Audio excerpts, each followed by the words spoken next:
Halo, balik lagi di channel pribadi saya. Setelah sekian lama sebenarnya saya pengen review. Jadi sebenarnya hampir 2 tahun lebih dulu itu saya sempat bikin video. Jadi judulnya tuh review kipas angin Miyako KST 18 RC. Jadi memang di 2 tahun lebih yang lalu itu saya sempat beli kipas angin tersebut. Cuman memang dengan segala keterbatasannya, karena saya dulu masih nyoba-nyoba bikin video review, akhirnya mungkin banyak banget masukan dari saya dari video-video tersebut ya. Dari mulai kayak misalkan musiknya yang terlalu gede lah, suara saya terlalu kecil dan sebagainya. Terus bahkan ada yang sampai nungguin si kipasnya ini nempel di tembok seperti apa. Nah, sebenarnya kalau untuk di video kali ini saya akan coba menjawab beberapa pertanyaan teman-teman. Jadi contohnya misalnya yang terkait tadi kipas angin seperti apa, tapi sebenarnya fokusnya itu video kali ini saya pengen review setelah saya menggunakan 2 tahun lebih si kipas angin merek Miyako dengan serinya itu KST 18 RC. Ini saya sebenarnya sambil lihat di laptop video saya sebelumnya. Jadi setelah menggunakan 2 tahun lebih ini sebenarnya si kipas angin Miyako ini sebenarnya sudah sesuai sekali dengan ekspektasi sebelumnya. Tapi tetap yang namanya barang elektronik yang mungkin dengan segala keterbatasannya akhirnya ketemulah titik di mana akhirnya si kipas angin Miyako ini harus dipensiunkan gitu ya. Saya nggak tahu sebenarnya kalau untuk dengan harga segitu dengan spesifikasi yang ada, apakah memang si Miyako ini sudah cukup mewakili ekspektasi teman-teman atau yang pasti di video ini saya akan coba ngebahas kendala-kendala dan tantangan apa saja ketika saya menggunakan kurang lebih 2 tahun lebih ya, sekitar 2 tahun lebih si kipas angin Miyako. Nah, sebenarnya sebagai informasi buat teman-teman, jadi saya punya kipas angin Miyako dengan seri yang sama ini yang KST 18 RC ini ada 2 buah di rumah gitu ya. Jadi yang pertama memang karena saya melihat keefektivitasannya, setelah saya coba akhirnya beberapa bulan kemudian saya beli unit yang kedua. Jadi memang waktu itu keunggulannya tuh ada 3. Yang pertama mungkin teman-teman pasti hafal banget si kipas ini bisa berdiri. Terus yang kedua si kipas ini bisa ditaruh di bawah dengan kakinya yang berbentuk semi kotak. Terus ini juga bisa nempel di tembok. Terus ketambahan yang lain adalah sudah menggunakan remote. Jadi bagi teman-teman yang memang orang tipikal kayak saya mager di tempat, ini cukup lumayan membantu banget gitu ya dengan fungsi si remote-nya ini. Nah, tapi ternyata di luar dari itu juga saya ada banyak temuan, ada banyak kendala-kendala yang saya hadapi di kipas angin Miyako ini. Saya sempat nulis beberapa sebenarnya tantangan selama 2 tahun penggunaan ini, cuman secara garis besar sebenarnya mungkin hampir sama persis kayak yang ada di komentar-komentar video saya sebelumnya. Contohnya misalkan terkait 2 tahun ini kendalanya apa sih. Yang pertama itu kendalanya tuh yang pertama kali itu adalah remote. Nah, bagi yang teman-teman belum tahu remote bentuk seperti apa, ini saya coba tunjukin gambarnya karena memang unit remote-nya sekarang saya udah hilang. Bukan hilang sih, sebenarnya lupa naruhnya di mana. Jadi remote-nya kurang lebih seperti ini. Ini gambar boxing. Jadi si remote ini yang pertama kali kendala itu adalah si remote ini tidak bisa merespon si kipasnya tidak merespon terhadap remote ini gitu ya. Positifnya di awalnya mungkin saya berpikiran bahwa mungkin remote ini baterainya habis atau memang jangkauannya terlalu jauh saya neken remote-nya gitu. Dicobain, dideketin, ternyata masih tetap bisa. Terus remote-nya diganti bolak-balik dengan yang baru gitu ya. Kan baterainya itu yang kecil kan dua bentuk dua tempat gitu. Jadi 2 setelah dipasang masih tetap sama. Nah, akhirnya memang waktu itu dari 2 remote ini 2 unit kipas yang saya punya, akhirnya remote tinggal 1 nih yang masih berfungsi. Ya oke lah, nggak masalah gitu ya. Tapi ternyata lama-kelamaan, nggak lama setelah beberapa bulan kemudian remote yang kedua juga ikutan rusak. Alhasil kipas saya 2 jenis ini, 2 unit ini tidak punya remote sama sekali. Ya cuman karena memang sekarang teknologi udah semakin banyak, termasuk salah satu handphone merek. Jadi saya menggunakan handphone Xiaomi. Ini mungkin rata-rata sudah ada infrarednya. Jadi infrared ini mungkin bisa menggantikan si fungsi remote si Miyako ini. Jadi bagi teman-teman yang memang remote-nya kebetulan rusak sama seperti saya, daripada teman-teman harus ribet beli online, sebenarnya ada sih online di Tokopedia buat nyari-nyari browsing gitu. Itu ada referensinya, mungkin nanti teman-teman bisa cari-cari browsing di Tokopedia. Tapi daripada ribet-ribet, akhirnya saya cuma modal dengan remote bawaannya Xiaomi itu sudah bisa digunakan kembali untuk kipasnya. Jadi selama ini ketika saya nggak mau gerak untuk menekan tombol si kipas, akhirnya saya pakai remote-nya itu dari handphone untuk kedua unit kipas ini, gitu ya. Jadi kendalanya mungkin sama persis kayak teman-teman yang sebelumnya ada di video saya komentar bahwa remote-nya kerusakan dan sebagainya, atau remote-nya terbuka nggak sensitif dan sebagainya. Yang pasti itu juga saya alami, gitu ya. Yang pertama remote, terus yang kedua itu saya sempat kendala itu sampai satu adalah putaran, gitu.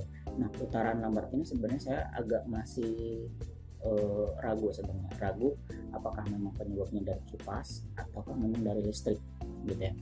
Nah si listrik waktu itu sempat saya coba bahwa listrik di tempat saya memang naik turun. Saya nggak tahu apakah memang di jam-jam tertentu dan sebagainya. Akhirnya waktu itu saya sempat beli stabilizer itu 1000 watt. Nah stabilizer ini pas ketika coba kipasnya masih tetap lambat putaran. Artinya kalau menurut saya si kipas ini putarannya lambat bukan karena tegangan listriknya, ya mungkin ada faktor karena tegangan listriknya, tapi sebagian besar yang saya simpulkan adalah dari si kipas. Akhirnya waktu itu sempat saya bongkar di salah satu kipas yang putarannya lambat ini, saya coba bersihkan dulu. Setelah dibersihin ya seperti biasa dikasih pelumas dan sebagainya. Pelumas ini bagian yang agak sering bergesekan. Akhirnya setelah dicobain akhirnya kencang lagi, gitu. Nah yang saya rasakan karena memang saya sebelumnya sudah menggunakan banyak merek kipas, kalau untuk putarannya lambat ini nggak cuma sekedar merek, hampir semua jenis kipas kalau misalkan di usia-usia tertentu atau mungkin kalau masih udah mulai agak mengering itu biasanya akan melambat. Jadi buat teman-teman yang memang ada kendala di kipas putarannya lambat, kemungkinan besar kipasnya kotor dan memang perlu dibersihkan dan diberikan pelumas. Waktu itu kendalanya selesai, jadi intinya kedua kipas saya masih berjalan walaupun tanpa remote, dan putarannya lambat. Setelah itu diperbaiki atau dibersihkan langsung kencang lagi. Itu kendala yang kedua. Terus kendala ketiga di sini, nah ini udah mulai agak krusial. Jadi waktu itu pas ketika malam hari seperti biasa di sini kota Bekasi cukup lumayan hangat malam harinya, jadi butuh kipas angin. Waktu itu pas ketika enak-enaknya lagi nonton TV dikipasin, akhirnya kipasnya tuh agak bunyi tek gitu. Diikuti bunyi tek itu si kipas saya mati. Jadi waktu itu mikirnya tuh, wah jangan ada apa-apanya gitu. Pas ketika saya lihat gitu, pas saya cobain lagi, kali aja memang karena kipasnya lagi suka tek gitu ya bunyinya, karena kalau nengoknya ketahan biasa pada bunyi gitu, takutnya gitu. Akhirnya saya kabung setiap saya ulangi, saya tekan tombolnya lagi manual, nggak pakai remote di handphone, masih tetap nggak bisa. Akhirnya berkesimpulan waktu itu karena memang coba nyium aroma yang ada di kipasnya, sebenarnya nggak kecium aroma waktu itu karena memang si kipasnya itu kan cukup lumayan tertutup ya area mesinnya, jadi agak kurang kecium. Nah akhirnya pertama kali yang saya bongkar itu, saya berkeyakinan bahwa si motornya itu, karena memang saya di rumah juga jarang menggunakan sebenarnya si kipasnya ini, nggak yang sampai 24 jam muter terus, saya yakin motornya nggak kenapa-napa, mungkin ada di komponennya. Nah sebenarnya saya udah ada reviewnya. Nah kalau teman-teman lihat, mungkin teman-teman akan berpikiran yang sama ya. Jadi ini adalah modul untuk proses perpindahan percepatan. Jadi mau ngidupin on off dan sebagainya pasti pakai modul ini, dan modul ini biasanya ada di cover. Ini sebenarnya sebelumnya udah saya bongkar modul sini. Mungkin teman-teman udah nggak asing sama lihat bentuknya ini ya. Nah si modul ini, jadi pas pertama kali saya lihat kayaknya nggak ada apa-apa gitu, nggak ada yang bakar dan sebagainya, tapi ternyata ada, saya nggak tahu nih nama partnya apa. Yang pasti di papan sirkuitnya itu ada part di sini, saya deketin ke kamera kali ya, ada backlight. Nah yang ini nih, bagian yang ini tuh sompal. Jadi di sini ada tiga jenis part, ada 3 part yang sama bentuknya, tapi bentuk yang ini tuh kayak pecah gitu.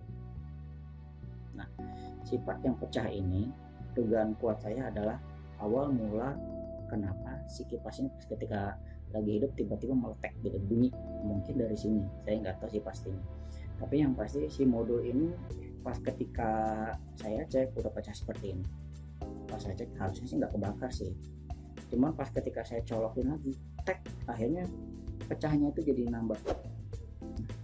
kan tadi ada 3. Nah di sini tuh yang pecah pertama, ini pecah yang kedua, yang paling pojok sih gitu. Akhirnya semakin yakin bahwa oh memang modulnya ini yang bermasalah gitu ya. Tapi diikuti dari si modulnya ini rusak, ketika si modul part yang kedua ini bunyi, akhirnya si dinamo saya mulai gitu. Saya nggak tahu tuh waktu itu bunyinya seperti apa, yang pasti sempat bunyi terus akhirnya mati total. Nah udah di situ juga udah mulai berpikiran jangan gitu ya.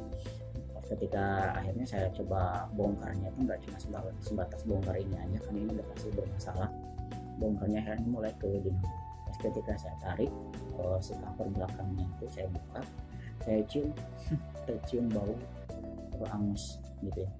Udah di situ juga udah bisa menyimpulkan bahwa si dinamonya terbakar gitu ya. Saya nggak tahu sih pastinya terbakarnya seperti apa, tapi yang pasti kalau misalnya secara fisik itu terbakarnya itu nggak kelihatan. Cuman kalau misalkan dari aromanya itu menyengat, bau aroma kabel kebakar khasnya part komponen listrik kebakar lah ya. Jadi intinya dari 2 unit yang ada di rumah saya, akhirnya satu harus pensiun karena memang gejalanya tuh yang awal mula matinya tuh karena si papa circuitnya ini tek. Saya nggak tahu penyebabnya karena apa, tek. Yang kedua juga tek, akhirnya diikuti dengan si dinamo gitu ya. Akhirnya sampai sini dari 2 itu hanya satu yang saya gunakan gitu ya. Nah intinya dari penjelasan saya tadi bahwa sebenarnya kalau dari daya tahan saya nggak bisa pastikan bahwa saya nggak bisa mengeneralisasi bahwa semua merek Miyako KST18 aja seperti itu, enggak. Jadi mungkin kalau teman-teman ada yang pengalamannya hampir sama persis kayak saya, mungkin itu hanya kebetulan, atau memang ada part-part memang agak kurang baik komponen. Saya juga kurang tahu pasti sebenarnya, koreksi saya kalau memang saya salah. Nah yang pasti kalau misalkan saya bandingkan dengan kipas saya yang satu lagi, kipas saya satu lagi itu masih normal berjalan dengan baik gitu ya. Hanya di remote-nya aja yang bermasalah sampai sekarang. Jadi intinya remote-nya udah nggak saya pakai, saya remote pakai handphone. Tapi kalau untuk kipas yang satunya lagi, ya udah itu wassalam, saya kehilangan satu kipas lagi. Kebetulan kemarin saya sempat kebetulan ada tamu di rumah dan nggak mungkin harus pakai satu kipas, akhirnya minjem ke orang tua, dan kebetulan orang tua juga saya rekomendasiin untuk si Miyako ini beli gitu ya. Saya pinjam, pas ketika pinjam saya baru keingetan bahwa teman-teman ada yang banyak nanya tentang si kipas angin Miyako ini. Nanti mungkin di akhir video ini atau setelah ini nanti teman-teman saya akan coba tunjukin bahwa saya bercerita ini tidak mengandalkan. Jadi nanti saya coba kasih unjuk partnya. Sebenarnya ini partnya ini tuh ada bungkusnya ini udah yang udah saya pretelin per belakangnya. Terus ini mungkin teman-teman juga nggak asing ya, ini tutup belakangnya. Nanti saya kasih tunjuk juga bangkai si kipas angin Miyako-nya, terus beserta yang sekarang lagi saya pinjam dari orang tua saya di rumah.